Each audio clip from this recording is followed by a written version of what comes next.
Everyone, today we are discuss DTAA chapter. Sir double taxation relief है ये DTAA, आप बोलो double tax avoidance agreement. Okay, देखिए India और अदर कंट्रीज के बीच की अगर हम बात समझें, इंडिया और अदर कंट्रीज के बीच की, सर ये इंडिया है आपका वी शेप विक्ट्री और ये दूसरी कंट्रीज है जीरो. इंडिया और अदर कंट्रीज के बीच में अगर किसी पर्सन की इनकम टैक्सेबल हो रही है, इनकम कैसे टैक्सेबल होती है सर? या तो फिर इनकम सोर्स रूल से टैक्सेबल होती है कि जिस जगह से कमाए हैं, इसके जस्ट पहले वाले चैप्टर में था क्या इंडिया में कमाए हैं, इंडिया में पाए हैं, या सर्विसेज इंडिया में यूटिलाइज हुई हैं, देन इंडिया में टैक्स भरना पड़ता है. या फिर रेसिडेंस रूल से जिस जगह के आप वासी हैं वहां पे आपको टैक्स भरना पड़ता है. इसी तरीके से अगर किसी इंसान की इनकम दो प्लेस पे टैक्सेबल हो रही थी, इंडिया में भी और किसी दूसरी कंट्री लेट्स से यूके में, देन ये तो एक प्रॉब्लम की बात थी सर, बहुत बड़ी प्रॉब्लम है ना. तो इस प्रॉब्लम को दूर करने के लिए डबल टैक्सेशन अवॉइडेंस एग्रीमेंट आया, जो कि क्या हुआ, इंडिया ने किसी और कंट्री से किया, इंडिया ने किसी और कंट्री से किया या किसी स्पेसिफाइड टेरिटरी से किया, मतलब किसी कंट्री के एक भाग से किया, जिससे कि डबल टैक्सेशन नहीं होता है किसी भी इनकम पे, किसी भी इनकम पे डबल टैक्सेशन ना हो. और इनकम टैक्स एक्ट में जो लिखा है ये DTAA एग्रीमेंट, चूंकि स्पेसिफिक एग्रीमेंट होता है विथ स्पेसिफिक कंट्री, ये इनकम टैक्स एक्ट के ऊपर प्रिवेल करता है. क्या करता है सर? प्रिवेल कर जाता है. पहली बात तो ये समझिए आप. हाँ सर, इतनी बात तो समझ में आ गई. डबल टैक्सेशन अवॉइडेंस एग्रीमेंट होता है, हमने पढ़ा था कि डबल टैक्सेशन अवॉइडेंस एग्रीमेंट में जैसा लिखा है वैसा करना होता है, और इनकम टैक्स एक्ट के ऊपर प्रिवेल कर जाता है. एंड SSC के ऊपर कभी भी ये नहीं कह सकता SSC कि डबल टैक्स, या समझिए ऐसे, इनकम टैक्स एक्ट के प्रोविजन या DTAA के प्रोविजन में जो SSC के लिए मोर बेनिफिशियल है, SSC उसको चूज करता है, उसके पास ऑप्शन होता है. But for the purpose of foreign company, for the purpose of foreign company, जैसे ये फॉरेन कंपनी है, तो फॉरेन कंपनी पे इनकम टैक्स का रेट कितना है सर? 40%. तो फॉरेन कंपनी के ऊपर इनकम टैक्स का ज्यादा लगना ये कहीं से अनफेवरेबल नहीं माना जाता है. ये आपके ऊपर एक क्वेश्चन आएगा, जिसको मैं अभी एक टॉपिक आपको धीरे से यहीं से बता दे रहा हूं, बाकी क्वेश्चन को मैं इन डिटेल में बाद में बताऊंगा. सर तो DTAA तो होता है, ये तो आपने बता दिया. तो अब जहां DTAA नहीं होता है, मान लीजिए किसी कंट्री के साथ आपका DTAA नहीं है, वहां पे आपकी डबल टैक्स इनकम आ गई. मतलब कोई कंपनी है, कंपनी नहीं कंट्री है, सॉरी, कोई कंट्री है जिसमें आपकी इनकम इंडिया में भी टैक्सेबल हो रही है और उस कंट्री में भी टैक्सेबल हो रही है, और इन दोनों कंट्री के बीच में कोई भी डबल टैक्सेशन अवॉइडेंस एग्रीमेंट नहीं है. It means both the countries में आपकी इनकम टैक्सेबल है, बोथ कंट्रीज में आपकी इनकम टैक्सेबल हो जा रही है. जब बोथ कंट्रीज में आपकी इनकम टैक्सेबल हो जा रही है तो ये चैप्टर उत्पन्न होता है आपकी किताब में, और इसका नाम है डबल टैक्सेशन रिलीफ. बल्कि बेटा अगर मैं आपको बात बताऊं ना, तो अगर आप एक बॉक्स होता है ये, जिसमें बहुत से चैप्टर्स होती है इनकम टैक्स की, आपकी समझ लीजिए बुक ऐसी है फाइनल की, और ये सारे इनकम टैक्स के चैप्टर्स हैं, और अगर आप इस डब्बे को उलट देते हो, यहाँ से इस डब्बे को खोल देते हो और कहते हो ना कि कोई सबसे इजी चैप्टर गिरो नीचे, तो सबसे पहले और सबसे इजी चैप्टर पता है कौन सा आएगा? वो यही है, डबल टैक्सेशन रिलीफ का चैप्टर. सर इस चैप्टर का बैकग्राउंड क्या है? सर चैप्टर का बैकग्राउंड क्या है? सर चैप्टर का बैकग्राउंड समझिए. यहाँ पे मान लीजिए कोई है जिसका नाम है मयंक. क्या नाम है? मयंक. ये मयंक जो है, ये अब तो बड़ा समझदार बच्चा हो चुका है, लेकिन बचपन में बड़ा नालायक था. क्या था? नालायक. एग्जाम्पल समझिए, ये बच्चा जब बचपन में स्कूल में गया था तो इसको मिला हिस्ट्री का होमवर्क. क्या मिला? हिस्ट्री का होमवर्क. अब इस नालायक ने तो हिस्ट्री का होमवर्क किया ही नहीं. इस नालायक ने हिस्ट्री का होमवर्क नहीं किया, तो इसकी जो हिस्ट्री की टीचर थी वो मैडम आई और उन्होंने सोचा अब इसको सजा मिलेगी यार. उन्होंने इसको लगा दिया चाटा. क्या लगा दिया? चाटा. ये चटाक एक तमाचा मारा, और वहीं से प्रिंसिपल साहब निकल रहे थे. प्रिंसिपल साहब गुजरे, ये कमरे का दरवाजों को खुला दिखा गए हैं, किसी को चाटा पड़ा. और ये जो प्रिंसिपल साहब आए ना, वो बोले किसने होमवर्क नहीं किया है, तो पता चला कि भाई मयंक ने होमवर्क नहीं किया हिस्ट्री का. तो इन्होंने भी इसको मार दिया एक चाटा। क्या मार दिया? एक चाटा। मतलब मयंक को हिस्ट्री का होमवर्क न करने के कारण चाटा हिस्ट्री की मैडम ने भी मारा और प्रिंसिपल सर ने भी मारा। अब ये जो मयंक है ना, अब बताओ मयंक के मन में क्या फील आ रहा है। मयंक की फीलिंग अगर आप समझिए तो मयंक की फीलिंग है कि गलती तो की एक, गलती तो क्या की? एक गलती की, लेकिन चाटे दो पड़े हमें, चाटे दो पड़ गए, तमाचे हमें, तमाचा दो पड़ा। किसका किसका? एक तो मैडम ने मारा, ऊपर से प्रिंसिपल सर ने मारा। अब बताओ बताओ मयंक, ये बताओ आप कि क्या ये आपके साथ गलत हुआ है? क्या आपके साथ कुछ गलत हुआ? जी हाँ, मेरे साथ गलत हुआ। मैंने गलती तो एक की, लेकिन मुझे तमाचे दो पड़ गए। ठीक है, इसी तरीके से कुछ डबल टैक्सेशन अवॉइडेंस एग्रीमेंट अगर नहीं है तो जो कंट्री इंडिया है और कंट्री यूनाइटेड किंगडम है, इंडिया है और यूनाइटेड किंगडम है, इट मीन्स अगर मान लीजिए इसने 1 लाख रुपए इंडिया में कमाए, या 1 लाख, सॉरी इंडिया में नहीं कमाए, रुक जाइए, अगर इसने 1 लाख रुपए यूके में कमाए और ये मयंक जो है रेसिडेंट है इंडिया का, कहाँ का रेसिडेंट है? इंडिया का। तो चूंकि इंडिया का रेसिडेंट है तो वर्ल्ड की इनकम कहाँ टैक्सेबल हो गई? इंडिया में। इट मींस इस इनकम पे इंडिया में भी इसको 1 लाख रुपीस पे तो टैक्स भरना पड़ेगा ना मेरे भाई। हाँ सर भरना पड़ेगा। तो क्या मयंक को, इस रेसिडेंट को, ये रेसिडेंट जो है ऋतिक, नहीं जय सिंह समझ लीजिए, यहाँ पे एक जय सिंह स्टूडेंट है, जय सिंह है, ये जय सिंह को क्या यहाँ पे इसको, जय सिंह को क्या तमाचा नहीं पड़ रहा कि यूके में भी टैक्स भर रहा है और इंडिया में भी टैक्स भर रहा है, सेम इनकम पे 2 जगह टैक्स भर रहा है, क्या ये रोएगा नहीं? सेम इनकम पे 2 जगह टैक्स भरना पड़ रहा है तो क्या ये रोएगा नहीं? सर रोएगा। सेम इनकम पे, एक ही इनकम पे 2 बार टैक्स, 2 अलग अलग जगह टैक्स, 2 चाटे एक ही गलती के, एक गलती के 2 चाटे पड़ जा रहे हैं, क्या ये गलत बात है? हाँ सर गलत बात है। समझ में आ रहा है कुछ आपको? ऐसे नहीं समझ में? और घटिया एग्जाम्पल दूं? हाँ सर थोड़े और घटिया एग्जाम्पल दूं। एक घटिया एग्जाम्पल, क्या आपने किसी को दो लोगों को मारा है, यू किल्ड 2 पीपल, हंसते हुए वो भी मारा आपने, तो क्या आपको 2 बार फांसी दी जा सकती है?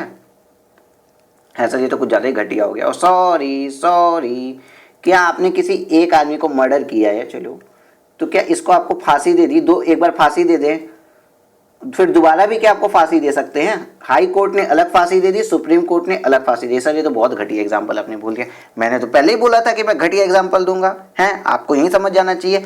100 की सीधी एक बात, क्या एक मिस्टेक की आपको 2 बार पनिशमेंट मिल रही है तो क्या आपके मन में दुख उत्पन्न हो रहा है? क्या कष्ट हो रहा है आपको? हाँ हाँ सर कष्ट हो रहा है, हो रहा है ना? हाँ सर। अरे ये सोचो यार कि अगर आप एक बार एग्जामिनेशन फॉर्म भरते हो उसके बाद 2 बार आईसीएफ से पेमेंट मंगवा ले, हैं, दुख होगा ना?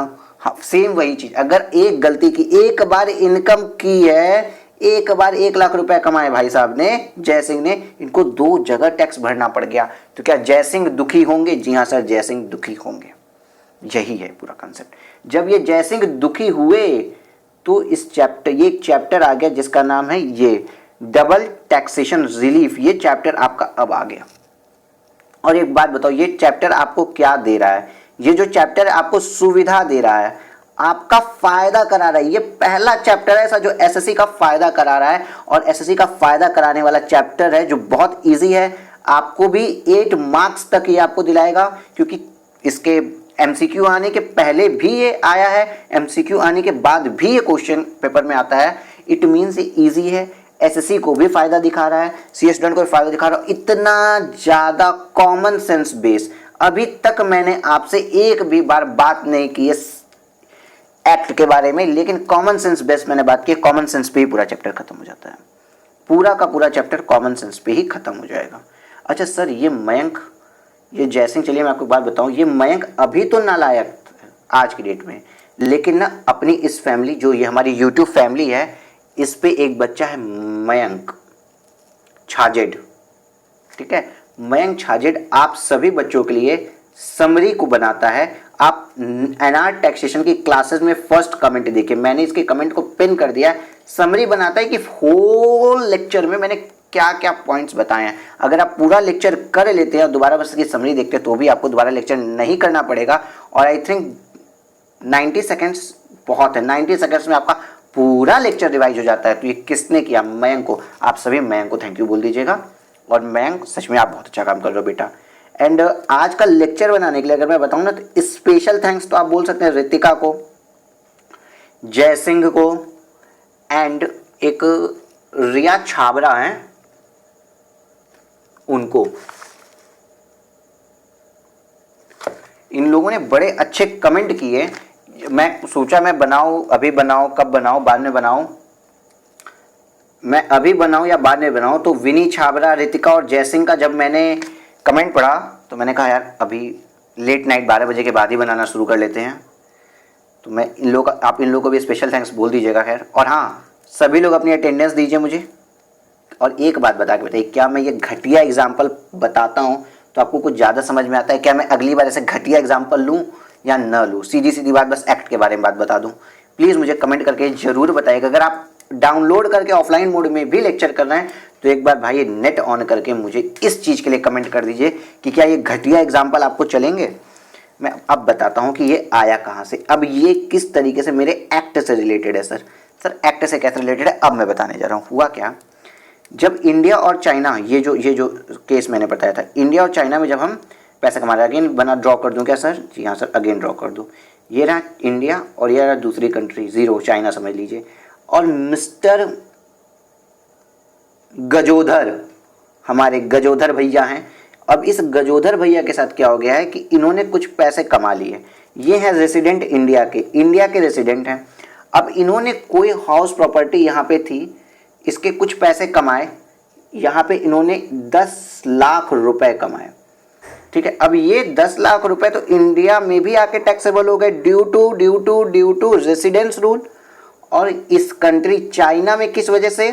चाइना का नाम लेके, कोरोना वायरस मत समझ लेना, नीचे मत लिखना सर, चाइना की जगह कोई और कंट्री ले लो। ये देखो मैंने जीरो शेप में इसलिए बनाया है। एंड आपके पेपर्स जून में ही होंगे, ये सोच के पढ़िएगा यार। इतने कमेंट्स अदर मतलब यूट्यूब पे ट्रेंड हो रहे हैं या फिर मीम्स बन रहे हैं डिफरेंट पेजेस पे, प्लीज़ पेपर्स अगर जाता है ना तो आपकी अपॉर्चुनिटी लॉस होगी। बहुत लोग सोच रहे हैं पेपर्स ना हो, बहुत गलत चीज़ है, पेपर्स होंगे और माइंड सेटअप वही रखिएगा कि पेपर्स होंगे प्लीज़। चलिए ये चाइना भी हटाओ यार, चाइना तो बेकार से। यूके है, अगर यूके में आपने 10 लाख का कोई प्रॉपर्टी से रेंट आया है, हाउस प्रॉपर्टी है ये, हाउस प्रॉपर्टी, ठीक है। अब आप रेसिडेंस रूल्स के कारण आपके ऊपर इंडिया में भी उस पर टैक्स लग रहा है, तो क्या आपको एक ही इनकम पे 2 बार चाटा लगा? हाँ सर लगा। तो इस चाटे का 2 बार आपको नहीं लगने देंगे, ठीक है। अब कैसे सर? अब जो डिस्कशन होगी बेटा पता है कहाँ पे होगी? चाटे पे होगी। सर कैसे? देखिए मैंने आपको बताया, अगर यहाँ DTAA एग्रीमेंट होता, इफ यहाँ पे DTAA एग्रीमेंट होता तब तो बात ही नहीं करते। DTAA के अकॉर्डिंग काम हो जाता कि DTAA और income tax act which ever is more beneficial for the SSE, वो इन दोनों में से एक चीज चूज कर लेता। लेकिन अब यहाँ DTAA नहीं है तो क्या होगा? यहाँ पे रिलीफ मिलेगी, रिबेट मिलता है, इसको कहते हैं रिबेट अंडर सेक्शन 19(1). क्या बोलते हैं बेटा? Rebate under section 91। और DTAA कहाँ होता है? सेक्शन 90 में होता है। चलो अभी आप बस इतनी स्क्रीन देखो, इससे ऊपर स्क्रीन देखने की जरूरत नहीं है। सर रिबेट कितना मिलेगा? रिबेट मिलता है मतलब एक फॉल्ट की 2 बार पनिशमेंट नहीं मिल सकती पे। इट मीन्स अगर मान लीजिए 1 लाख रुपए पे यूके में टैक्स आपने भर दिया, बट उस इनकम पे सिर्फ मान लीजिए 30% डिडक्शन इंडिया में मिलता है, तो 70,000 रुपीज पे इंडिया में टैक्स लग रहा है। तो बोथ द कंट्रीज में किस इनकम पे चाटा पड़ा आपको चाटा किस इनकम पे पड़ा? पहले ये समझिए, यहीं पे बहुत मिस्टेक होती है। चाटा किस इनकम पे पड़ा? सर किस इनकम पे चाटा पड़ा?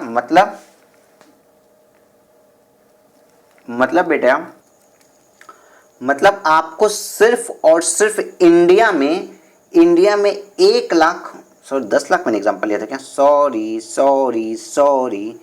मैंने 1 लाख ही समझिए एग्जांपल, 1 लाख रुपए पे, 1 लाख रुपए पे, ठीक है। 1 लाख रुपए अगर आपने यूके में कमाया है तो आपने यूके पे 1 लाख रुपए पे मान लीजिए 10% की रेट से 10,000 रुपए टैक्स भर दिया है, ठीक है। अब क्या हुआ, यहाँ पे आप यहाँ पे इंडिया में आए, आपको स्टैंडर्ड डिडक्शन मिल गया अंडर सेक्शन 24 का 30% का, जो कि हाउस प्रॉपर्टी की कैलकुलेशन में आपको पता होगा कि पहले ग्रॉस एनुअल वैल्यू आ गई, उसके बाद म्युनिसिपल टैक्सेस डिडक्ट हुए, उसके बाद जो अमाउंट आया मतलब 1 लाख माइनस मान लीजिए कुछ नहीं था, ये जो अमाउंट आया इसमें माइनस स्टैंडर्ड डिडक्शन 30% होने के बाद अंडर सेक्शन 24 का 30% होने के बाद जो अमाउंट आया 70,000, इंडिया में टैक्सेबल 70,000 हो गया। आप बताइए किस अमाउंट पे दोबारा टैक्स लग रहा है, क्या 1 लाख पे दोबारा टैक्स लग रहा है या 70,000 पे दोबारा टैक्स लग रहा है? चार्टा कहाँ लगा? चार्टा सिर्फ यहाँ लगा, क्योंकि 30,000 पे तो इंडिया में टैक्स लग ही नहीं रहा। 30,000 में तो इंडिया पे टैक्स लग ही नहीं रहा ना। इंडिया में टैक्स केवल किस पे लग रहा है? 70,000 रुपए पे लग रहा है। इसका मतलब पहले हम क्या कैलकुलेट करेंगे? पहले हम कैलकुलेट करेंगे चार्टे का अमाउंट। पहले हम कैलकुलेट करेंगे चार्टे का अमाउंट। देखो सब डिलीट हो गया।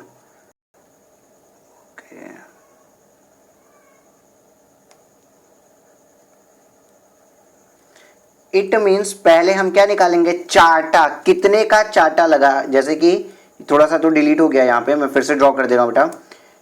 इंडिया में और इस दूसरी कंट्री में, यूनाइटेड किंगडम में, दोनों में मैंने 1-1 लाख, मैंने यूनाइटेड किंगडम में 1 लाख रुपया कमाया, बट मैं इंडिया का निवासी हूं, इंडिया में रेसिडेंट हूं, तो वर्ल्ड की इनकम इंडिया में मेरे लिए टैक्सेबल आ गई, जिससे 1 लाख रुपए की इनकम पे मुझे इंडिया में भी टैक्स भरना पड़ेगा।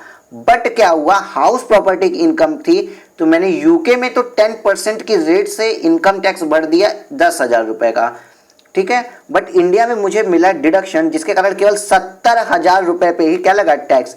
कितने पे लगा? 70,000 रुपए पे। अब आप मुझे बताइए चार्टा कितने अमाउंट पे लगा? 70,000 रुपए पे लगा। चार्टा किस पे लगा? गाल पे लगा, लेकिन 70,000 रुपए पे लगा। या समझिए कितना लगा? कितना लगा? 70,000 रुपए का। तो 70,000 रुपए पे रिबेट मिलेगा ओनली। पहली मिस्टेक आपसे क्या होती है? सर मिस्टेक नंबर 1, 1 लाख पे आप निकालोगे रिबेट, लेकिन 70,000 पे आपको रिबेट मिलेगा। अब दूसरी बात आती है सर, अगर एक आप भारत के निवासी हो तो आप करोगे क्या? जनरली अभी तक सुनिए, आप पे टोटल कॉमन सेंस की बात हो रही है, कहीं से मैंने एक्ट की एक लाइन नहीं उठाई। आपको दोहरी मार, एक गलती की सजा, मतलब एक बार कमाने पे, एक ही इनकम पे दूसरी बार टैक्स कहाँ लग रहा था? 70,000 रुपए पे लग रहा था। एक सर 70,000 पे आप कैसे बोलो यार? आपने 1 लाख रुपए कमाए, 1 लाख रुपए पे टैक्स आपने भर दिया यूके में, ठीक है। दोबारा इंडिया में किस अमाउंट पे टैक्स लग रहा है? 70,000 रुपए पे सर लग रहा है। तो 70,000 पे दोबारा टैक्स लग रहा है। चार्टा 70,000 रुपए पे लग रहा है, मतलब रिबेट तो हमको 70,000 रुपए पे देना पड़ेगा। अब हमको कितना देना पड़ेगा रिबेट, हम इसके बारे में बात करेंगे। किस पे देना है वो तो बात हो गई, कितना देना है अब उसके बारे में हम बात करेंगे। देखिए, अगर आप इंडिविजुअल हैं मिस्टर राज जी, तो मिस्टर राज जी जब इंडिविजुअल हैं तो इनका टैक्स कैलकुलेशन निकालिए as like he is not going anywhere, resident तो है ये, कहीं और नहीं गए थे, कोई और इनकम नहीं थी, कुछ भी नहीं था, सब कुछ जो था भारत का था, उस हिसाब से आपने यहाँ निकाल दिया टैक्स। इनका टैक्स आने के बाद most important thing, you must add cess. Tax निकालने के मतलब जो deduction under section 80C 80U सब कुछ दीजिए। अभी ये सोचिए मत कि यहाँ की कोई इनकम भी थी, कुछ भी सोचने की जरूरत नहीं है। टैक्स निकालिए, म्युनिसिपल टैक्सेस निकाल दीजिए, उसके बाद सेस जोड़ना बहुत इंपॉर्टेंट है। हेल्थ एंड एजुकेशन सेस जोड़ दीजिए, सरचार्ज हो तो वो भी ऐड कीजिए, उसके बाद जो अमाउंट है उसको यहाँ लिख लीजिए। इस अमाउंट पे ये कितना प्रतिशत टैक्स लगा, मतलब सर मान लीजिए ये 2.5 लाख रुपए या 5 लाख रुपए स्लैब रेट से जाते जाते इनका इफेक्टिव टैक्स रेट कितना आया उसको देखिए। सर इफेक्टिव टैक्स रेट मतलब टैक्स जो आ रहा है डिवाइड बाय जो टोटल टैक्सेबल इनकम थी उसको कर देंगे। इट मीन्स मान लीजिए 22% आता है, एग्जाम्पल में बोला 22 क्या छोड़ो 30% लेते हैं इसको। सर 30% आया, इसका मतलब एक रेसिडेंट थे ये जो मिस्टर राज की इनकम पे कितना टैक्स लगना चाहिए? मिस्टर राज की इनकम पे कितना टैक्स लगना चाहिए? मिस्टर राज की इनकम पे 30% तक का टैक्स लगना चाहिए, ठीक है सर। इस 70,000 किसकी इनकम है? सर मिस्टर राज की इनकम है। इस 70,000 पे कितना टैक्स लगना चाहिए? अभी हमने पढ़ा ना कितना टैक्स लगना चाहिए, 30%। सर इस 70,000 पे भी सर 30% का टैक्स लगना चाहिए। इस 70,000 पे कितना टैक्स लग चुका है इन अदर कंट्री यूके में कितना टैक्स लग चुका है? सर 10% का टैक्स लग चुका है। इट मीन्स हम जब ये कैलकुलेशन किए तो इस पे 70% 30% की रेट से टैक्स तो लगा दिए, तभी नहीं 30% आया है, तभी नहीं 30% आया। देखो 70,000 रुपये यहाँ इनकम में इंक्लूड था, 30% तो आ गया। इसका मतलब हम इसको रिबेट कितने का दे दें? इस पे 30% टैक्स रेट लगना चाहिए, इस पे 30% लगा दिया। कितने का रिबेट देना? सर 10% का एडिशनल लगा हुआ है, 10% का दे दो। सर नहीं समझ में आया? आपने इस चीज को ऐसे रटना होगा लॉ में कि tax rate in other country या फिर in India, average rate in India which ever is lower. लेकिन इसके पीछे का बैकग्राउंड यही है, इंडिया होते तो आपके ऊपर कितना टैक्स रेट लगता है, 22% का एग्जाम्पल मैं बोल रहा हूँ, या 30%, सेम एग्जाम्पल 30% का टैक्स रेट लगता है। तो हमने तो इंडिया में 30% का टैक्स रेट लगा के ये सब कुछ कैलकुलेट किया था, ये सब कुछ। बाहर कितना लग गया भाई तुम्हारे ऊपर, बाहर लग गया सर मेरे ऊपर 10%। तो चलो रिबेट ले लो, रिबेट आपको मिलेगा अंडर सेक्शन 91, ये रिबेट मिल जाएगा 10% का। बट अगेन अगर ये बाहर आपका 10% की जगह कितना होता, 40% का, 40% का टैक्स रेट बाहर होता, ठीक है, तो क्या होता, इंडिया में मैंने इंडियन रूल से सब कुछ निकाला तो टैक्स रेट आपके ऊपर 30% ही लगना चाहिए था, आपके ऊपर कितना लगा है, 40%। भारत सरकार ने आपके ऊपर टैक्स कितना लगाया, भारत सरकार ने आपके ऊपर टैक्स कितना लगाया, 30% आपको। और आपके ऊपर भारत सरकार के नियमों के अनुसार, भारतीय इनकम टैक्स नियमों के अनुसार कितना टैक्स लगना चाहिए, 30%। तो भारत सरकार अपना टैक्स छोड़ देगी, पूरा पूरा 30% का रिबेट दे देगी।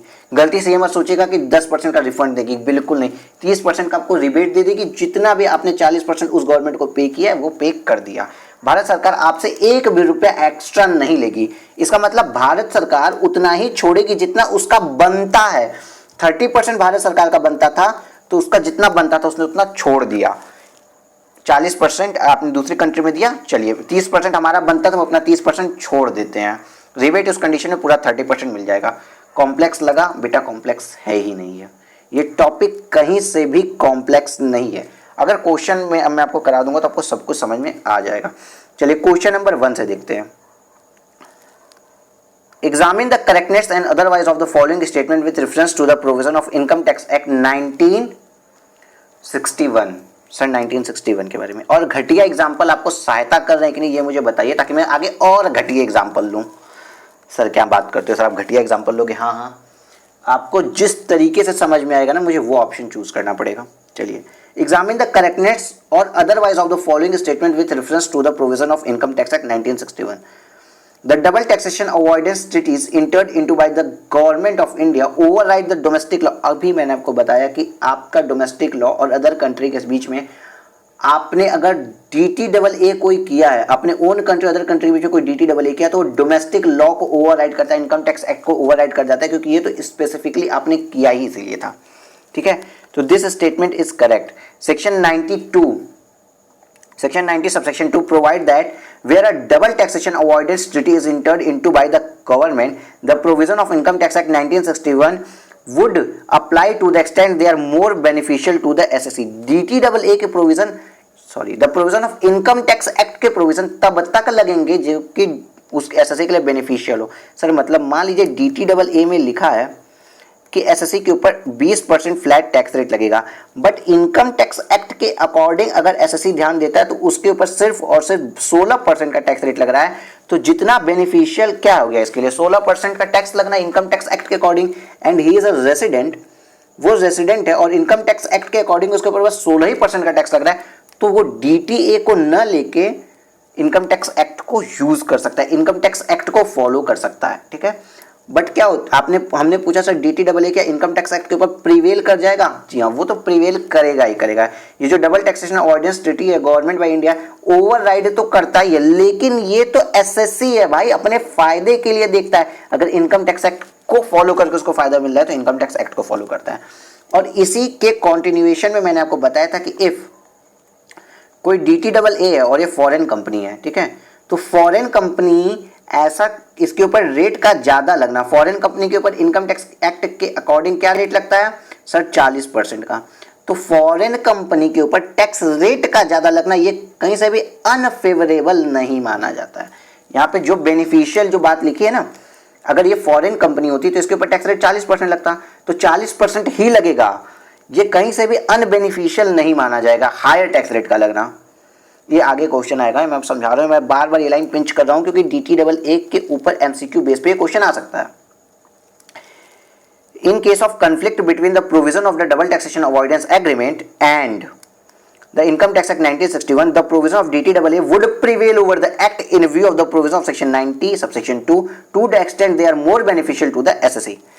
तो अगर कभी कंफ्लिक्ट आ गया किसमें, DTAA और इनकम टैक्स एक्ट में, तो इनकम टैक्स एक्ट नहीं DTAA और इनकम टैक्स एक्ट में अगर कभी कंफ्लिक्ट आ गया तो DTAA प्रिवेल कर जाएगा इनकम टैक्स एक्ट के ऊपर, to the extent the provision are more beneficial for the to the SSE। ठीक है सर। क्वेश्चन नंबर 2 पे अगर आए हम, क्वेश्चन नंबर इलस्ट्रेशन नंबर 2, चलिए ये देखिए बेटा, ये नंदिता जी हैं। an individual resident retires employee to the of the Prasar Bharati is 60 year caution।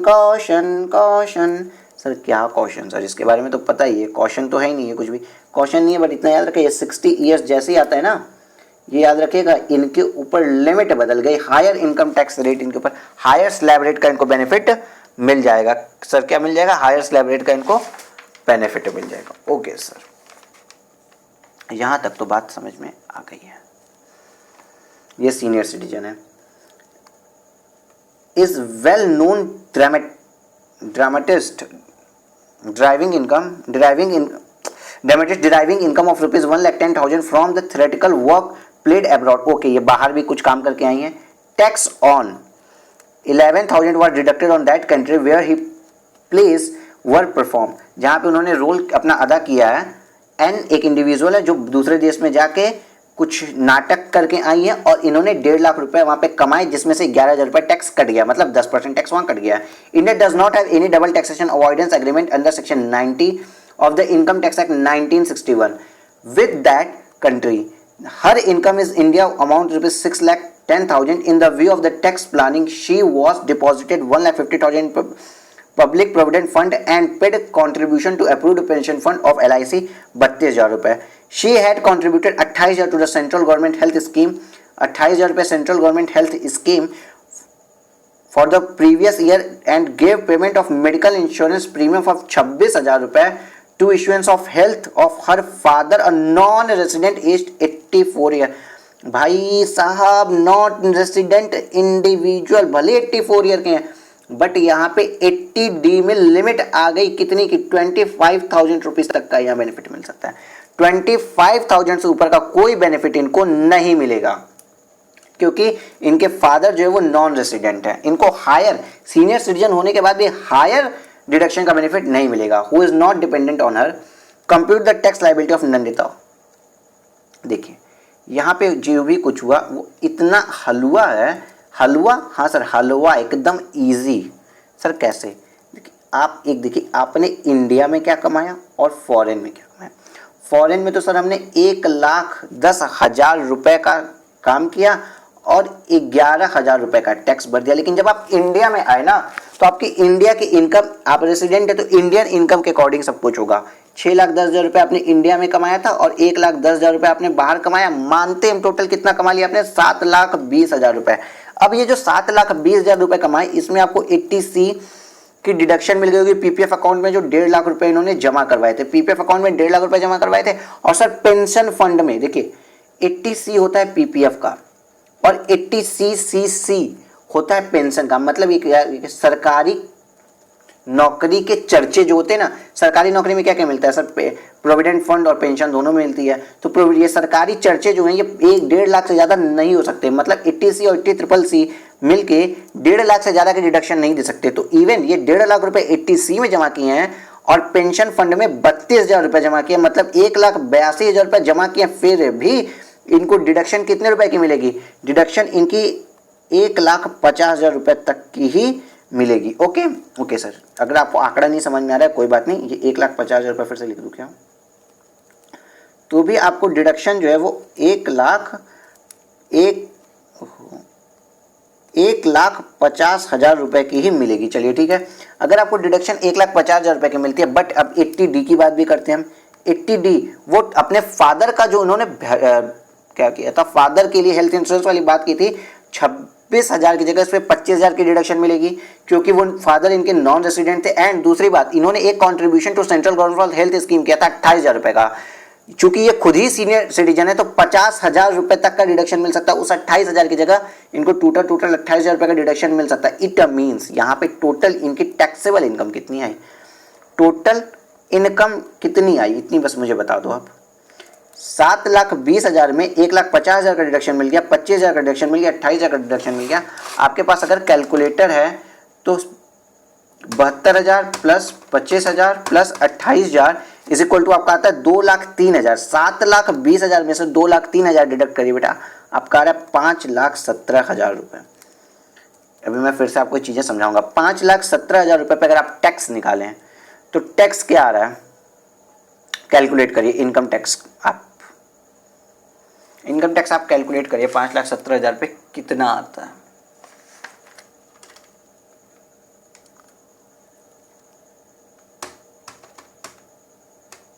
Sir आ रहा है 13,400 रुपये। 5,17,000 पे 13,400 रुपये आ रहा है। हेल्थ एंड एजुकेशन से 4% यहाँ पे ऐड करेगा 536 रुपये।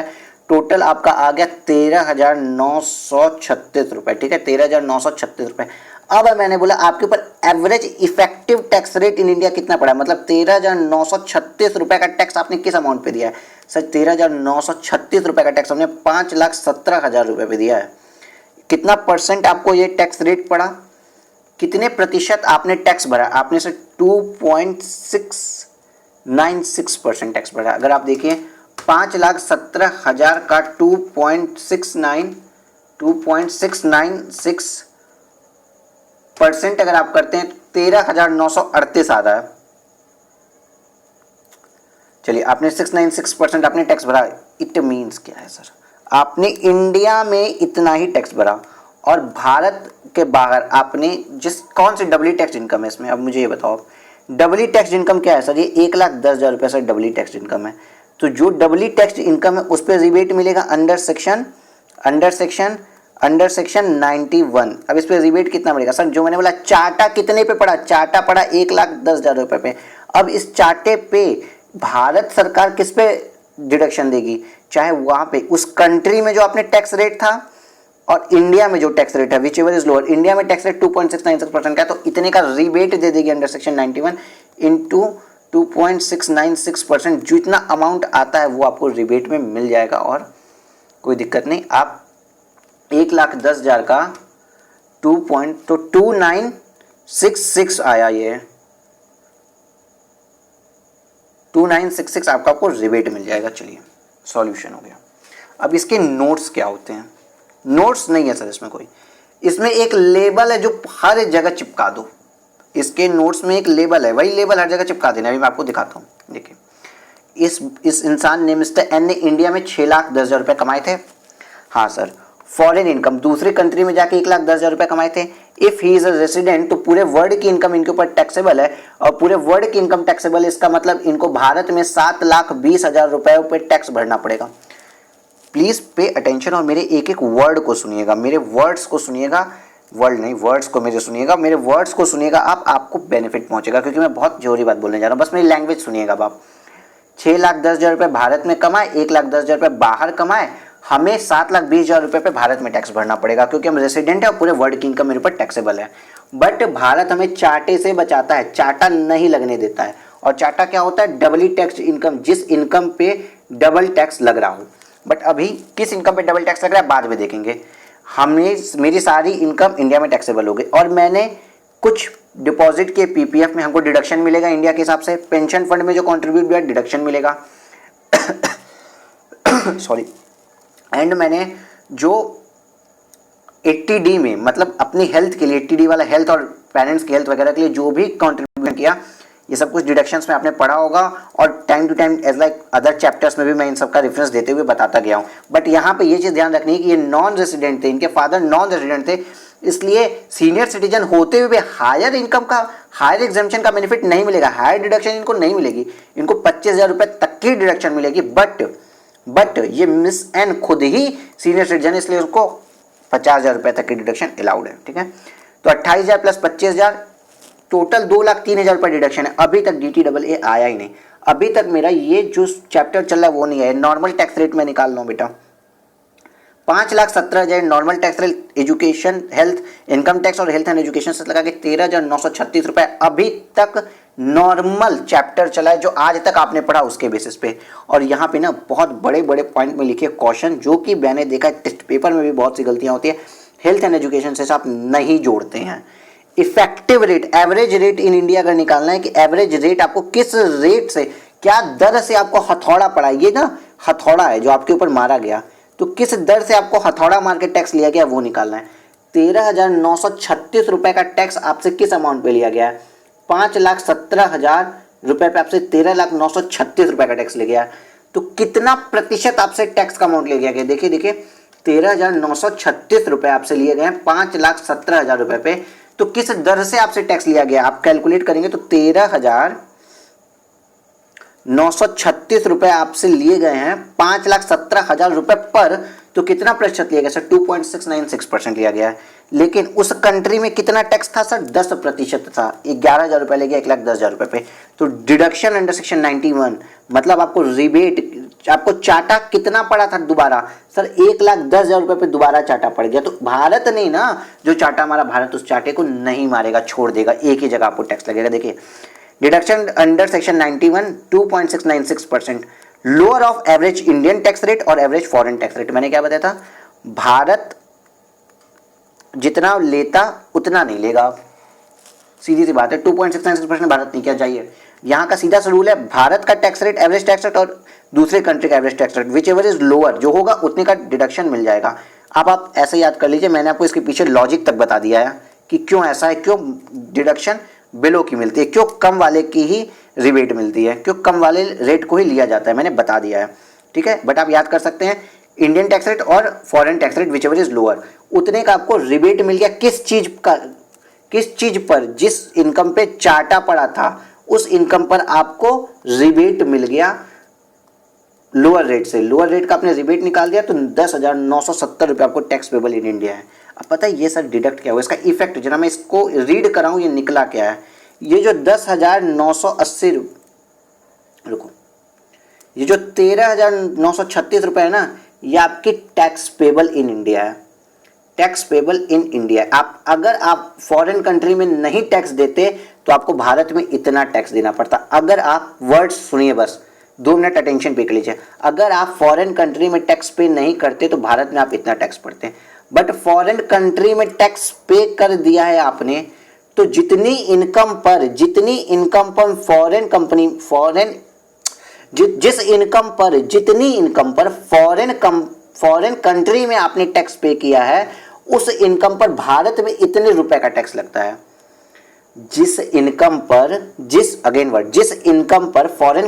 फॉरेन कंट्री में आपने टैक्स पे कर दिया है उस इनकम पर भारत पर इतना टैक्स लगता है।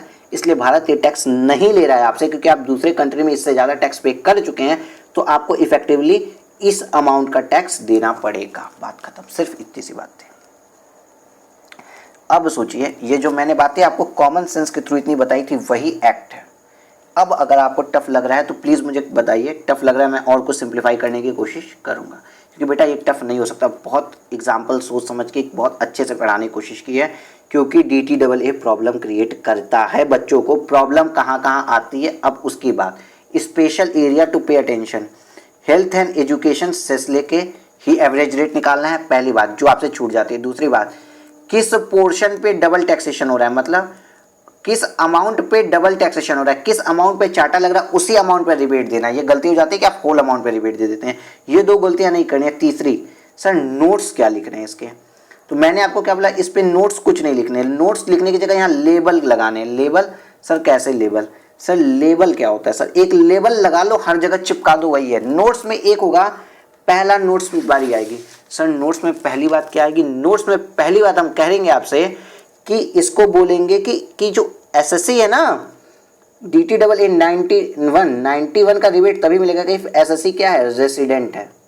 Okay sir. दूसरी बात, वो जो इनकम एक्रूड और अराइज है ना, वो आउटसाइड इंडिया होनी चाहिए, जैसा कि इस केस में 1,10,000 रुपये था। तीसरी बात, वो इनकम एक्रूड और अराइज जो है वो not deemed to be accrued और अराइज इन इंडिया होनी चाहिए, मतलब income not deemed to be accrued और अराइज इन इंडिया होनी चाहिए। ठीक है सर। चौथी बात, वही बात लिखा है, देखिए पहली बात तो भारत का रेसिडेंट हो, इनकम एक्रूड और अराइज आउटसाइड इंडिया होनी चाहिए, and income not deemed to be, मतलब डीम्ड टू बी एक्रूड और अराइज इन इंडिया नहीं होनी चाहिए। और चौथी बात लिखा होगा वहां कोई DTAA का एग्रीमेंट नहीं होना चाहिए, क्योंकि अगर सेक्शन 90 कुछ बोल दिया तो 91 नहीं लगता है। जहां DTAA नहीं है वहीं पे रिबेट मिलता है। क्लियर है? क्लियर है सर। सिर्फ इतना सा चैप्टर है, इतना छोटा सा चैप्टर, एकदम बाबू साइज का। देखिए यहाँ पे अगर इसके हम कुछ क्या पढ़ेंगे, नोट्स पढ़ेंगे। चलिए, नोट्स पढ़ना इंपॉर्टेंट है, मैं रिवाइज करा रहा हूँ यहाँ पे। सेक्शन 80D क्या करता है, अलाउ करता है higher deduction up to 50,000 in respect of the medical premium paid to insurer to the health of a senior citizen. Therefore, Nandita will allow deduction of 28,000 which under section 80D since she is resident Indian at age of 60 year. Nandita resident भी थी और senior citizen भी थी, तो इसको higher deduction मिलेगा, 50,000 रुपये का डिडक्शन इनको मिल जाएगा। क्या मिलेगा इनको, हायर डिडक्शन मिलेगा, 50,000 रुपये का इनको डिडक्शन मिल जाएगा। कोई भी समस्या नहीं सर। ये आपका नोट्स यहाँ पे 28,000 रुपये वाला यहाँ पे है। दूसरी बात, the basic exemption limit for senior citizen is 3 lakh and the age criteria for qualifying senior citizen for availing the higher basic exemption is 60 year. Accordingly, Nandita is eligible for higher basic exemption limit of 3 lakh since she was 60 year old. चलो ये कोई बड़ी बात नहीं है, लेकिन ये आप ध्यान भी देंगे, 3 लाख रुपए का एग्जामेशन देंगे, जल्दीबाजी में 2.5 लाख देके आप निकल जाते हो, वो भी गलती नहीं करनी है। NSSC shall be allowed deduction under section 91 provided all the following condition are fulfilled. कौन सी कंडीशन फुलफिल होनी चाहिए, SSC रेसिडेंट होना चाहिए। देखिए भाई, लेबल ये आ गया भैया मेरा, लेबल एक ही जगह उठाओ, एक जगह रख लो, हर जगह चिपकाते जाना है। ये क्या चिपका है, रेसिडेंट होना चाहिए। The income accrue arise to him outside India during the previous year, मतलब 1,10,000 रुपया उसी साल में, प्रीवियस ईयर में किसी और कंट्री में आउटसाइड इंडिया अर्न होने चाहिए। और सच इनकम, और ये जो 1,10,000 रुपये वाली इनकम है ना, ये income not deemed to be accrued arise in India during the previous year, इस ईयर में इंडिया में डीम्ड टू बी अक्रूड और राइज नहीं होनी चाहिए। The income in question has been subjected to income tax in the foreign country, और इस income पे फॉरेन कंट्री में टैक्स भी लगाना चाहिए। अगर फॉरेन कंट्री में टैक्स नहीं लगाओगे तो किस बात का हम रिबेट लोगे भाई, तब तो इंडिया में जितना टैक्स बन गया सो बन गया, लेकिन अगर फॉरेन कंट्री में टैक्स लगाए तो ही रिबेट मिलता है। इसका मतलब 91 रिबेट पाने के लिए क्या होना चाहिए, वो उस इनकम पे जो कि क्वेश्चन में सब्जेक्टेड है उस पे इनकम टैक्स लगाना चाहिए। कहाँ, फॉरेन कंट्री में, उस इनकम पे फॉरेन कंट्री में टैक्स लगाना चाहिए। In the hands of the assessee and the assessee has paid the tax on such income in the foreign country, और उस फॉरेन कंट्री में उस एसएससी ने टैक्स पे किया होना चाहिए, क्योंकि हमको चार्टा बचाना है, 2 बार एक इनकम पे टैक्स नहीं लगाना है। इसका मतलब फॉरेन कंट्री में टैक्स लगा होना चाहिए। पहली बात, एसएससी रेसिडेंट होना चाहिए, वो इनकम प्रीवियस ईयर में आउटसाइड इंडिया एक्रूअराइज होनी चाहिए, वो इनकम इंडिया में not deemed to be accrue arise in India होना चाहिए, फॉरेन कंट्री में उस पर आपने टैक्स पे किया होना चाहिए, और there is no agreement under section 90, मतलब DTAA नहीं होना चाहिए। For the relief of avoidance of double taxation between India and other country where the income has accrued और अराइजन, ठीक है। In this case since all the above condition satisfied, Nandita is eligible for deduction under section 91। अभी तक बेटा हमारा सिर्फ 2 question हुआ है कंसेप्ट बताते हुए।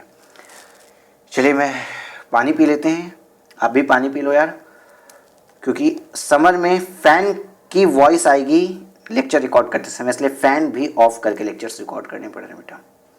कमेंट सेक्शन में बताना कि ये इजी हो पाया आपके लिए कि नहीं हो पाया। मैं सीरियसली इस समय आपसे कमेंट चाहता हूँ, थोड़ा सा इजी हो पाया कि नहीं हो पाया। एंड ये क्या मैं घटिया एग्जाम्पल जो ऐसे चाटे या फिर टीचर बच्चे फांसी ये सब ले रहा हूँ, लूँ या ना लूँ, और क्या किसी को कोई ऑब्जेक्शन तो नहीं है कि मैं अपनी इस फैमिली मेम्बर, यूट्यूब फैमिली है हमारी ये, इस फैमिली मेम्बर्स के ऊपर अगर मैं एग्जाम्पल लेता हूँ तो प्लीज़ बताइएगा। तब तक मैं पानी पी के आता हूँ। पानी पी लिया। आइए नेक्स्ट इलस्ट्रेशन क्वेश्चन खोजते हैं। नेक्स्ट बताना यार अगर ये अब इजी लग रहा है या नहीं। चलिए question number 1, Cosmos limited, a company incorporated in Mauritius, has a branch office in Hyderabad, opened in April 2019. An Indian branch has filed return of income for assessment year 2021 disclosing income of rupees 50 lakh sorry.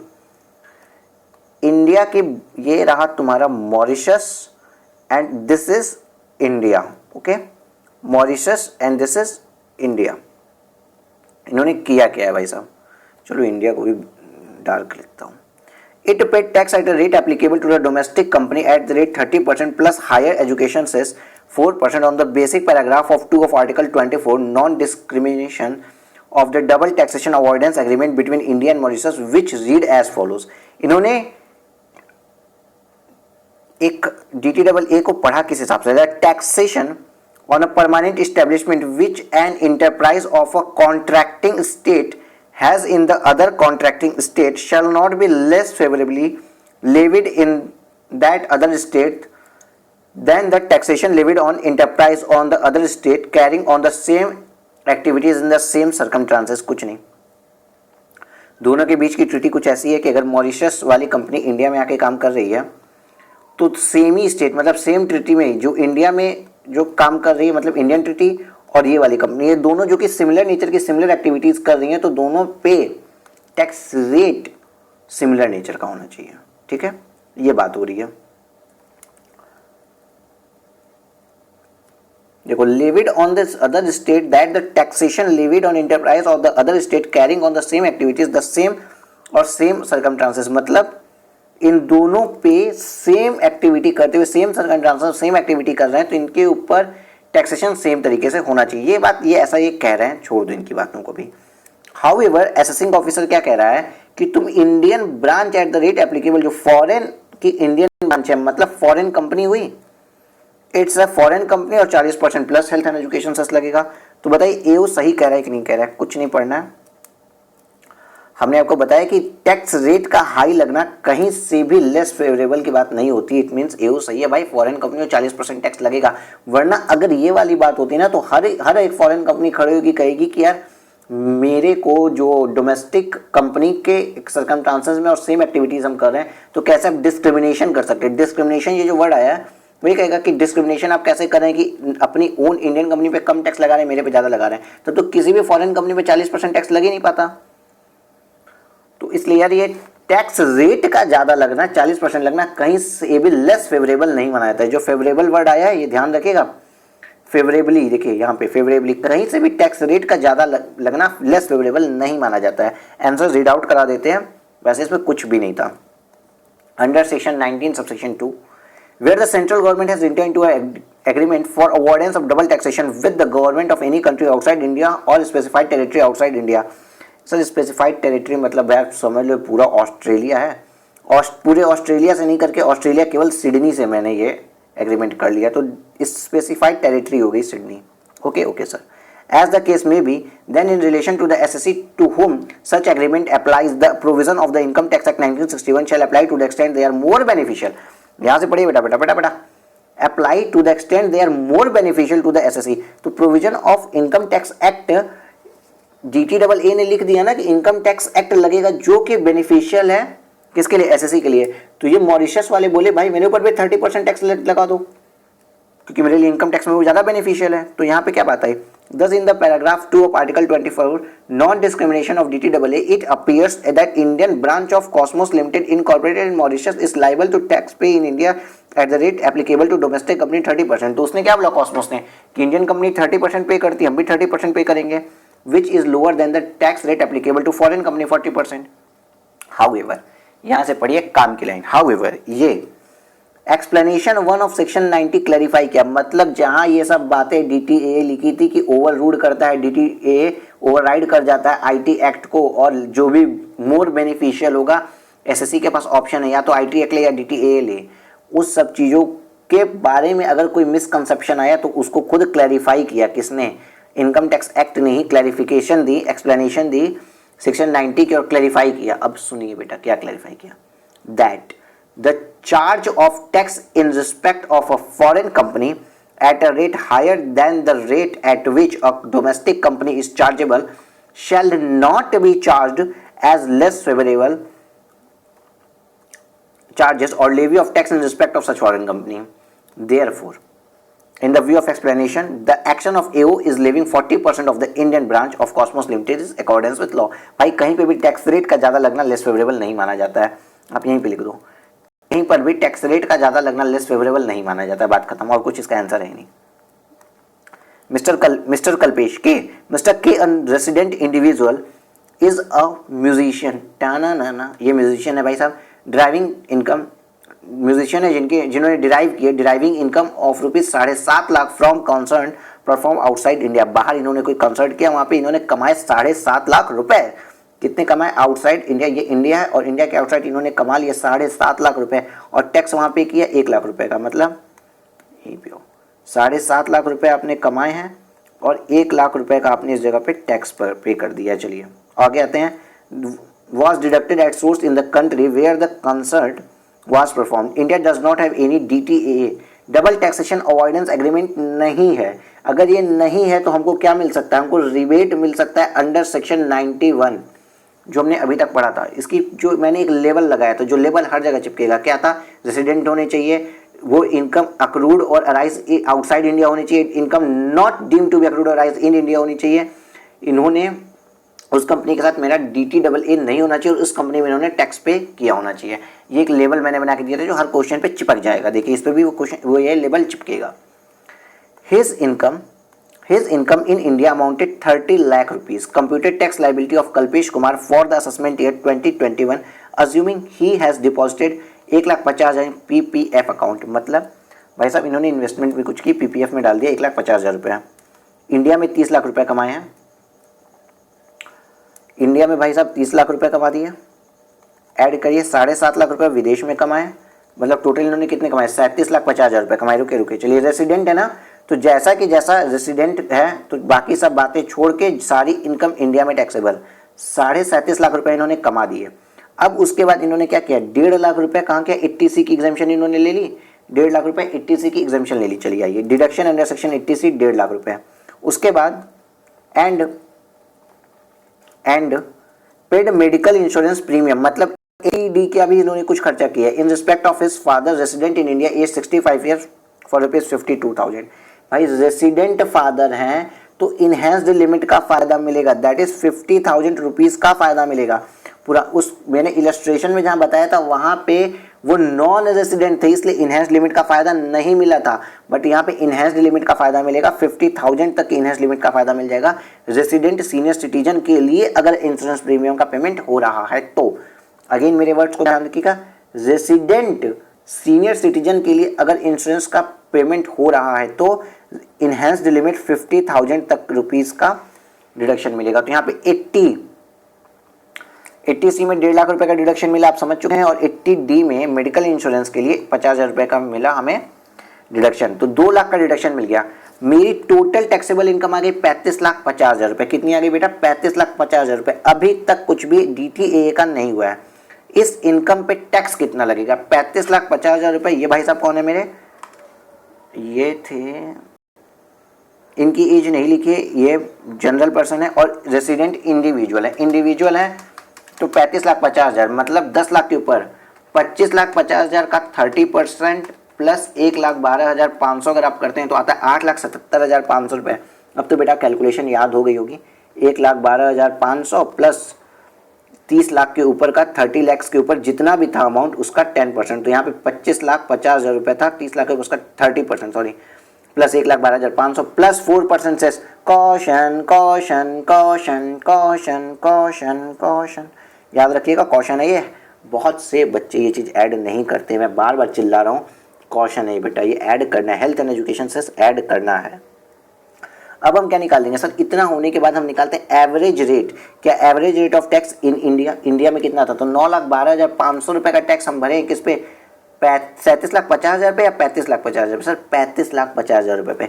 तो 9,12,000 का tax मैंने किस amount पे भरा, 35,50,000 रुपये पे। तो कितना प्रतिशत एवरेज रेट आया, average rate of tax in India कितना परसेंट आया, 25.17%।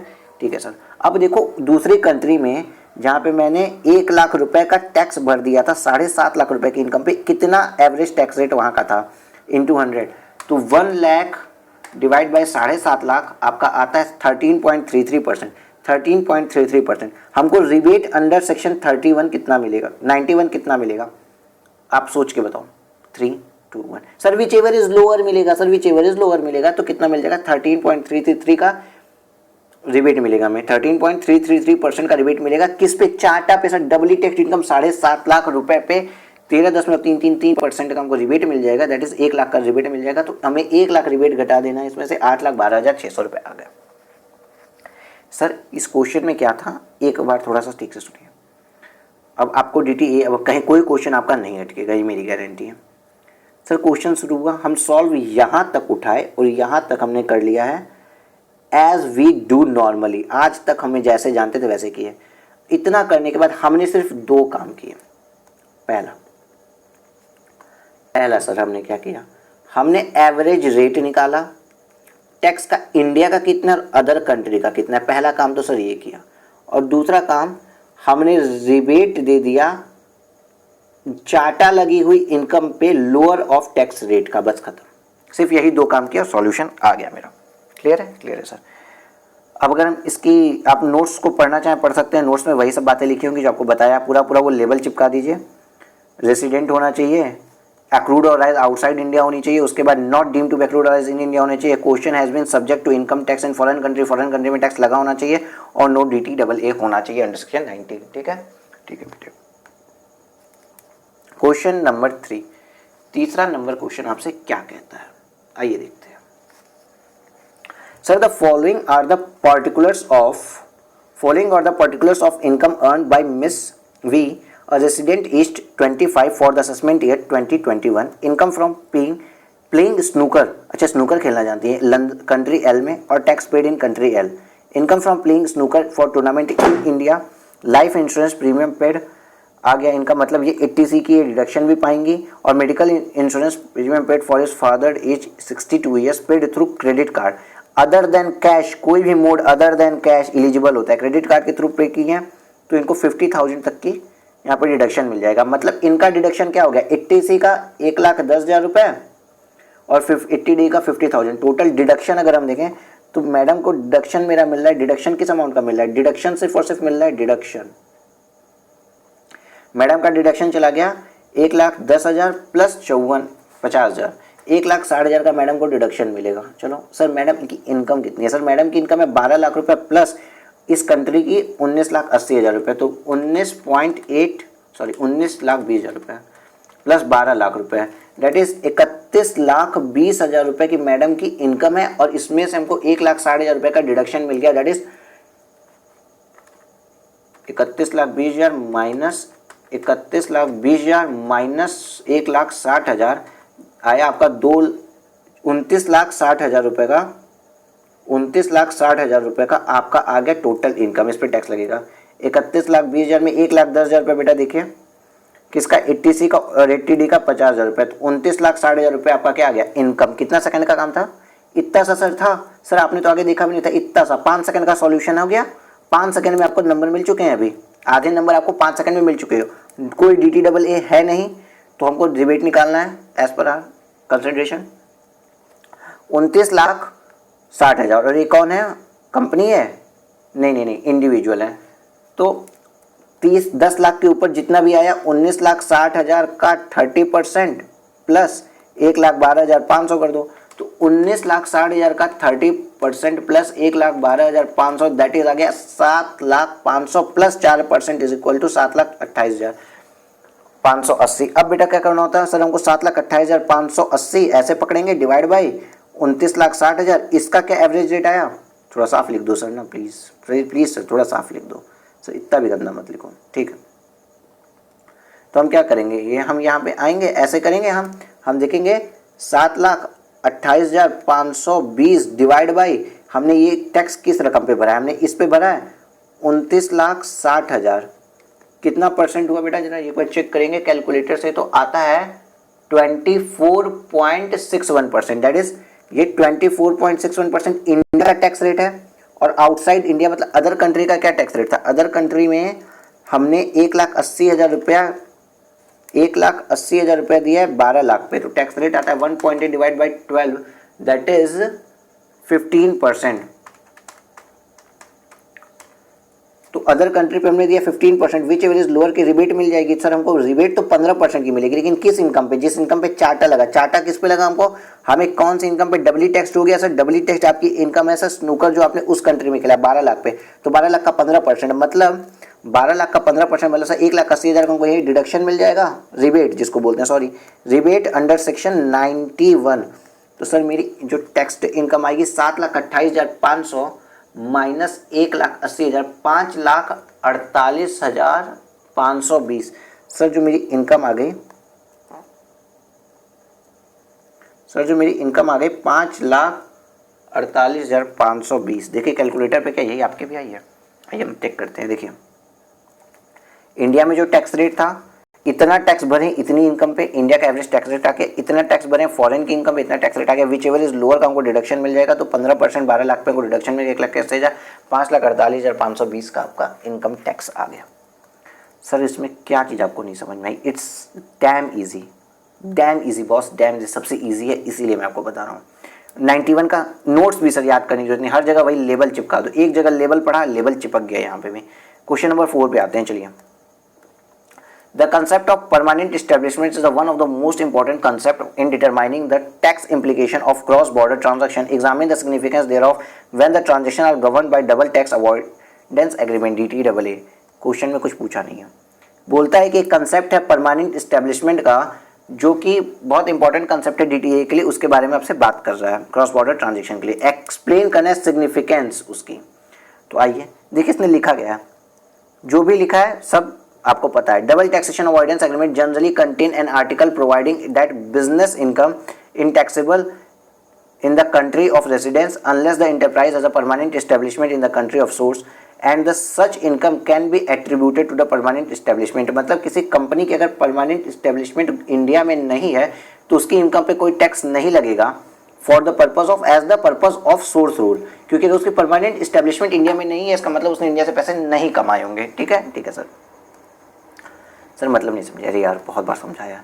मान लो कोई जापान का बैठा आदमी आपको कुछ फ्रिज एक्सपोर्ट किया, तो उसने तो क्या एक्सपोर्ट किया, तो ये क्या उसने उसको इंडिया में टैक्स भरना पड़ेगा? जी नहीं, उसने एक्सपोर्ट किया, गुड्स भेजा, उसने यहाँ से भेजा आपको कुछ भी, फ्रिज भेजा यहाँ से और या वॉशिंग मशीन भेजा और यहाँ से पैसा लेके चला गया, वो बिजनेस बस यहाँ किया, ट्रेडिंग के यहाँ बैठ के इंडिया में पैसे नहीं कमाया, वो इसको इंडिया में पैसे नहीं कहते हैं। हाँ, अगर वो यहाँ पे ऑफिस खोलता, अपनी एक ऑफिस खोल लेता और जो जापान में जितनी भी फ्रिजेस बना रहा है यहाँ पे अपनी एक स्टोर में मिलाता और यहाँ पे लोकल बेचता, तो परमानेंट स्टेब्लिशमेंट क्रिएट कर लेता, तो उसको टैक्स भरना पड़ता। ठीक है सर। ये जो कंडीशन मैंने बताई ना कि जापान का आदमी यहाँ पे माल भेज दिया और पैसा लेके चला गया, एक्सपोर्ट आ गई, ये जनरल एक्सपोर्ट है, जो आपने कस्टम एक्ट में यार आपने सब कुछ पढ़ा है, क्यों मैं इतना एक्सप्लेन कर रहा हूँ। चलिए आइए। As per section 92F, the permanent establishment include a fixed place of business through which the business of an enterprise is wholly or partly carried on। Permanent establishment क्या होता है? जहाँ से होली या पार्टी आप बिजनेस कैरिड ऑन करते हो, सीधी सी बात है।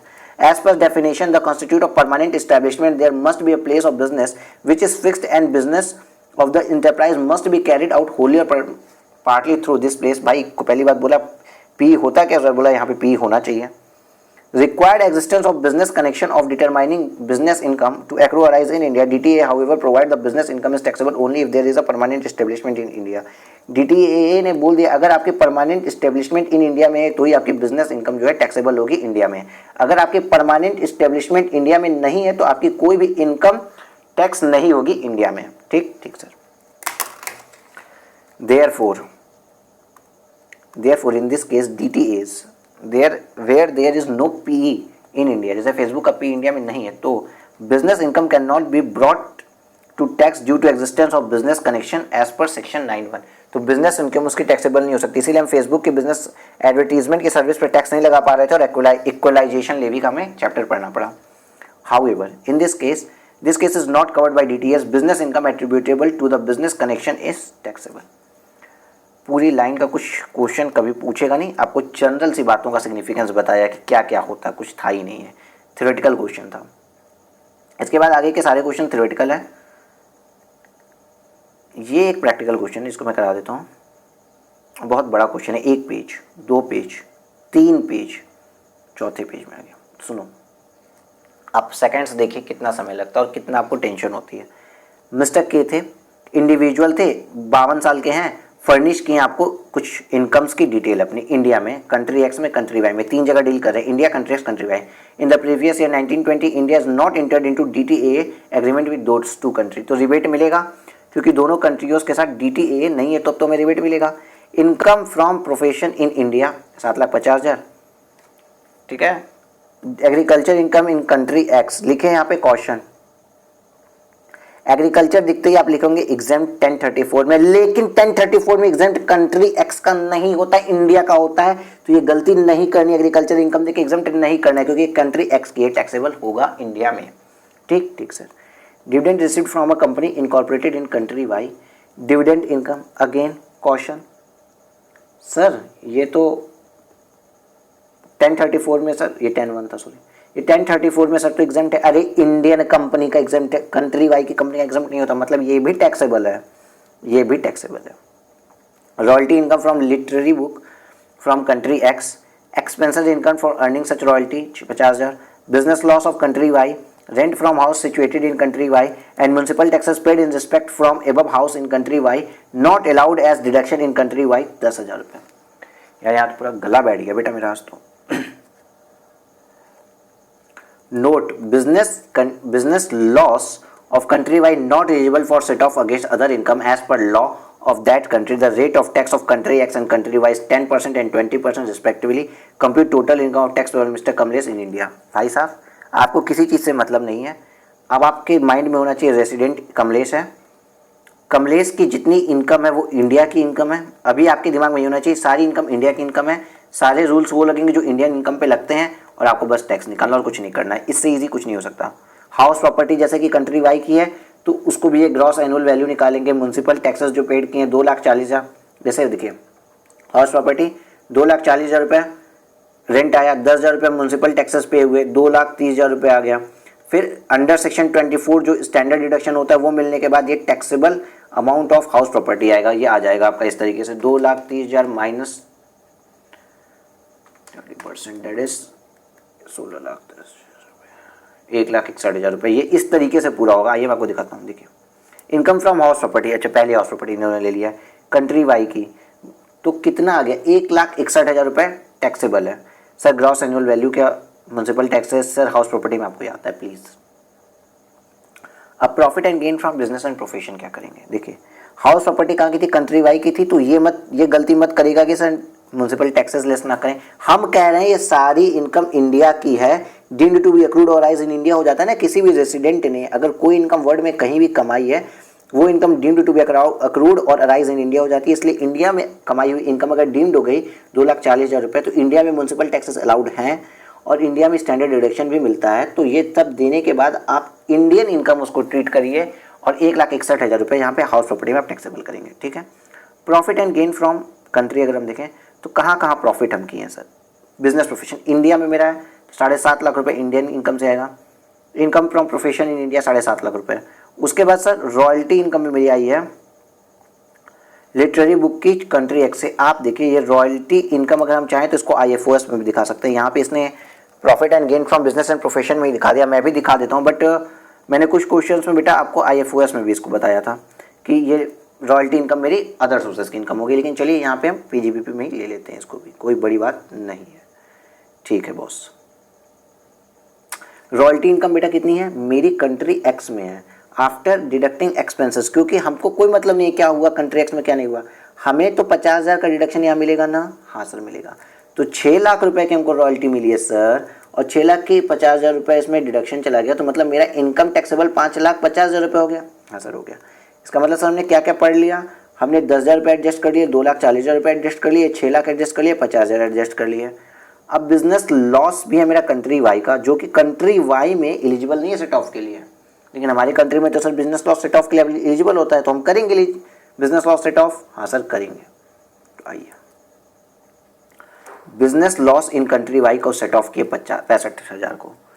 मेरी ये दोनों इनकम थी, इनकम तो 7,50,000 रुपये जो इंडिया में कमाए प्लस रॉयल्टी की इनकम मेरी 5,50,000 रुपये की माइनस 65,000 रुपये का business loss can be set off from PGBP की अदर इनकम, अदर बिजनेस के प्रॉफिट से, तो 12,35,000 का PGBP आ गया। अब इनकम फ्रॉम अदर सोर्सेज में एग्रीकल्चर इनकम 50,000 रुपये की थी और dividend received from the company in country Y 1,50,000 रुपये का था। देख लीजिए वहाँ पे क्वेश्चन में आइए, हमने इन दोनों इनकम्स के बारे में अभी भी कुछ नहीं किया था ना।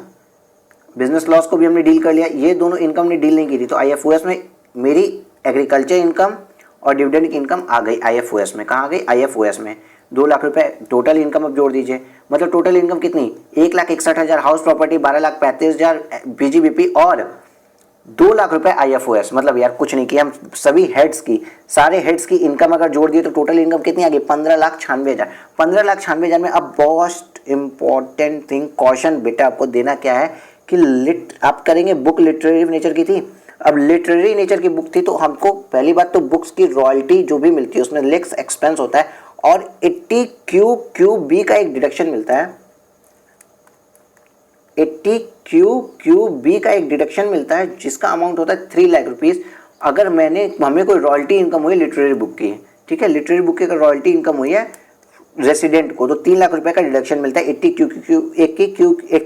क्यू भी ये एक सेक्शन है, तो 3 लाख रुपए की डिडक्शन दे दीजिए सर। तो आपका टैक्सेबल इनकम कितनी आ गई? 12,96,000।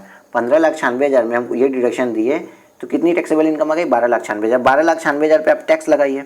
कैसे लगाएंगे सर? 12,96,000 मतलब 2,96,000 पे 30% प्लस 1,12,500 और हेल्थ एंड एजुकेशन से हर बार का जुड़ना है। क्वेश्चन अब तो याद हो चुका है सर जी, 2,09,352 आ गया। अब इस पे अब हम करेंगे क्या? ये तो अभी तक हो गया। अब हमें बस एक काम करना है, कंट्री एक्स का और कंट्री वाई का जो भी डबली टैक्स्ड इनकम है उसका रिबेट निकाल के डिडक्ट कर लेना है, पे ऑफ हो जाएगा। तो सर अब रिबेट कैसे निकालें ये भी देखिए। कंट्री एक्स की सर मेरी इनकम क्या क्या है? कंट्री एक्स से सर मैंने क्या क्या कमाया? एग्रीकल्चर इनकम सर मैंने कमाई है कंट्री एक्स से 50,000 रुपये की, देखिए 50,000 रुपये की। और सर कंट्री एक्स देखिए और कहाँ पे आ रहा है, और सर मैंने कंट्री एक्स से ये 6 लाख रुपए का कमाया है रॉयल्टी इनकम। बट आप बताइए टैक्सेबल कितना हुआ है कंट्री एक्स से कमाए हुए पैसे में?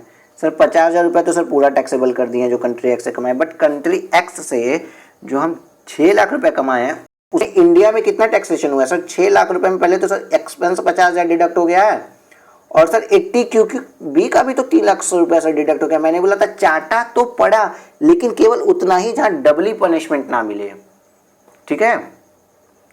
तो किस इनकम के किस हिस्से पे उस चार्टे का क्या हिस्सा था जो डबली टैक्स है?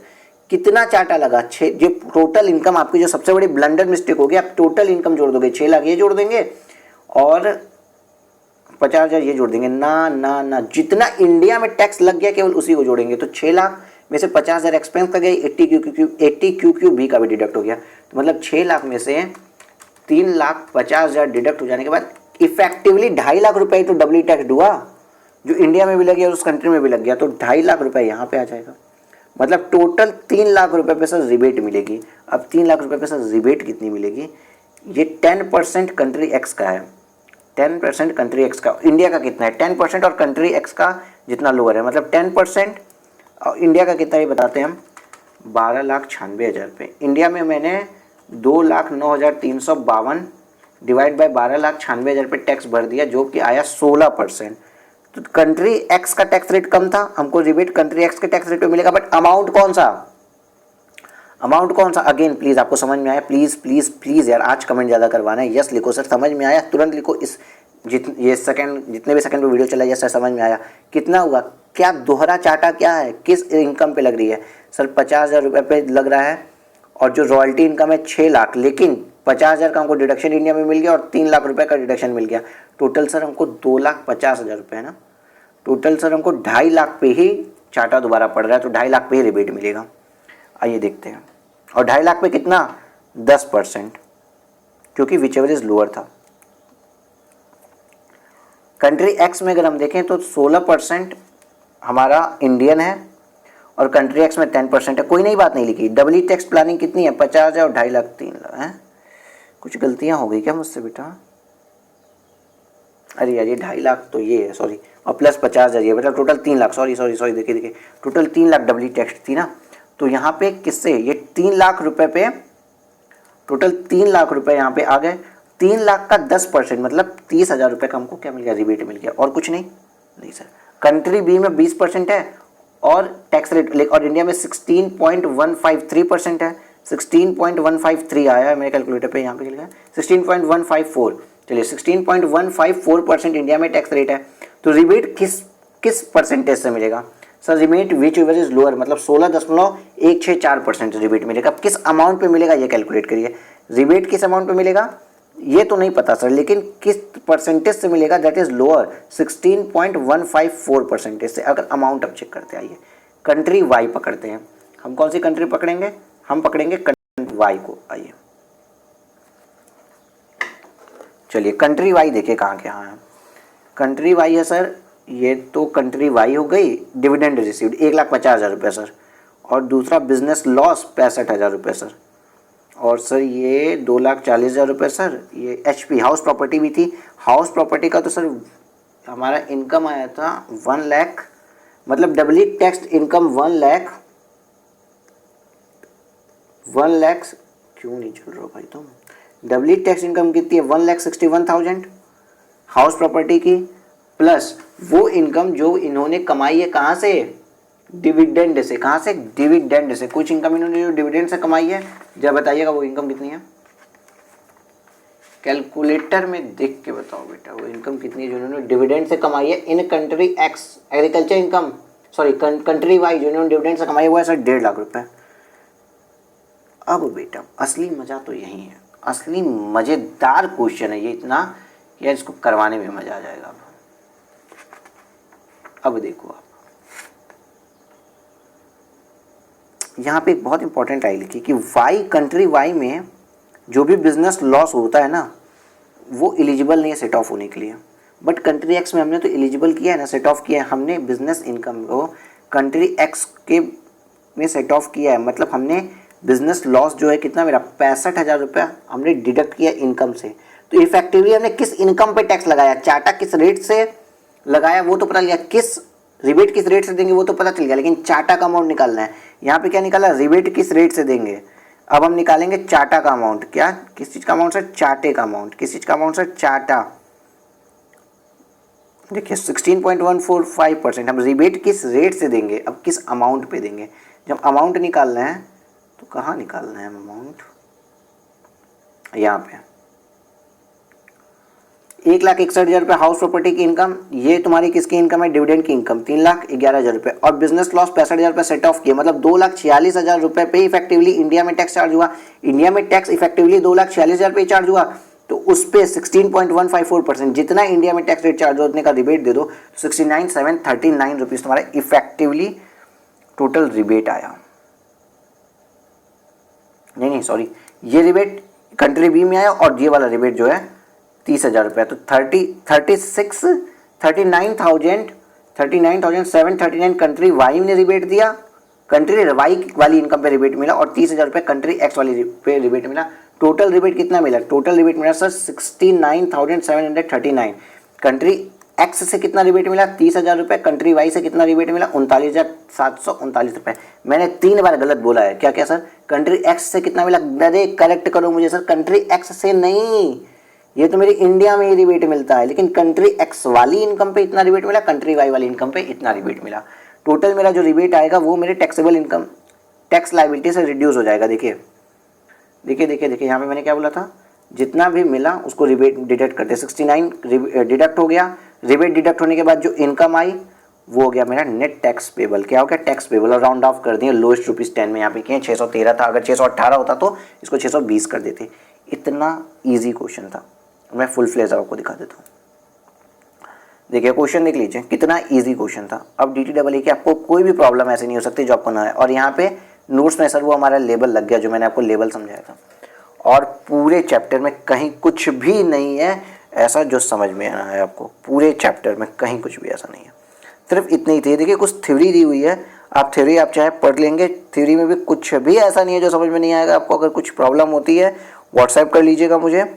ये दरअसल कंप्लाइंस है, देखिए जैसे पैन की बात करेगा, पैन अलॉटेड है एंड ऑल दैट चीज़ें, तो इसमें कुछ भी यार बाबू बताने लायक नहीं मुझे लगता है, इसलिए आज की क्लास को यहीं पे कंक्लूड करते हैं। मिलते हैं नेक्स्ट वीडियो ट्रांसफ़र प्राइसिंग के साथ, तब तक stay safe, stay in home और पढ़ते रहिए। जून अटेम्प्ट में एग्ज़ाम हैं, डिले नहीं हो रहे हैं, ये अपॉर्चुनिटी नहीं जाएगी आपसे, ये सोच के पढ़िएगा यार, ये सोच के पढ़िएगा। रात के 3:09 पे अगर मैं ये वीडियो बना रहा हूँ आपके लिए, आपके पॉजिटिव कमेंट्स मैंने अभी बता दिया और उन बच्चों के रिस्पॉन्स को देखते हुए, मेरा तो कोई वैसे भी मॉनेटरी बेनिफिट है ही नहीं इस पर, फिर भी बना रहे हैं आपको, उसका भी रिगार्ड कर लेना है, कहीं से भी अपना मन लगा लेना जून के इस अटेम्प्ट को देने के लिए, और अपना पॉजिटिव रिजल्ट मुझे ज़रूर देना। टेक केयर, बाय बाय, मिलते हैं नेक्स्ट लेक्चर्स में।